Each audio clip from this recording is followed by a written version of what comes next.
இந்த பயங்கரமான வெள்ளத்துல கூட இந்த ஒரு கிணறு பாத்தீங்கன்னா நிரம்பவே இல்லைங்க.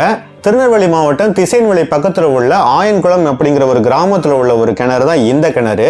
ஆக்சுவலாக மிகப்பெரிய வெள்ளம் வந்து சவுத் டிஸ்ட்ரிக்ட்ல வந்து போயிட்டு இருக்குது. பார்த்தீங்கன்னா மக்கள்லாம் பயங்கர சிரமப்பட்டுக்கிட்டு இருக்காங்க. ஆனால் கூட இந்த ஒரு கிணறு நிரம்பலை. அதுக்கான காரணம் என்னன்னா, அந்த கிணறுக்கு கீழே உள்ள பகுதிகள்லாம் பார்த்தீங்கன்னா, அந்த கிணறுடைய சுற்றுவட்டார பகுதிகள்லாம் பார்த்தீங்கன்னா சுண்ணாம்பு கல்னால் அமைக்கப்பட்டிருக்கிற ஒரு நிலப்பகுதியாக இருக்குது. அதனால வந்து மழைநீர் உள்ளே போகும்போது ஒரு கெமிக்கல் ரியாக்ஷனால அந்த சுண்ணாம்பு கற்கள்னா துளை போல வந்து ஒரு நாளடைவில் பார்த்தீங்கன்னா ஒரு மிகப்பெரிய ஒரு சிற்றோடை மாதிரி பூமி காடியிலே உருவாயிருக்குதான். ஸோ அதனால பார்த்தீங்கன்னா அந்த கிணறு வழியாக பார்த்தீங்கன்னா தண்ணி எல்லாம் உள்ளே போய் சுற்று வட்டாரில் உள்ள பகுதிகளில் உள்ள அந்த கிணறுகளுடைய நீர்மட்டம்னா உயருது. பிளஸ் கீழே பார்த்தீங்கன்னா தண்ணி வந்து ஸ்டோரேஜ் ஆயிருக்குது அப்படிங்கிறது மாதிரி டேட்டா சொல்றாங்க. இது லாஸ்ட் இயர் பார்த்தீங்கன்னா ஐஐடி சயின்டிஸ்ட் ஆராய்ச்சி பண்ணி சொன்ன டேட்டா தான் இது. இந்த பெருமளை வெள்ளத்தில் உதவி செய்கிற இந்த கிணறு உண்மைக்குமே அதிசயமான கிணறு தான். இது மாதிரி கிணறு உங்களுக்கு தெரிஞ்ச வேற எங்கேயா டிஸ்ட்ரிக்ட்ல இருந்துச்சுன்னா கமெண்ட் பாக்ஸ்ல சொல்லுங்க மக்களே. நன்றி.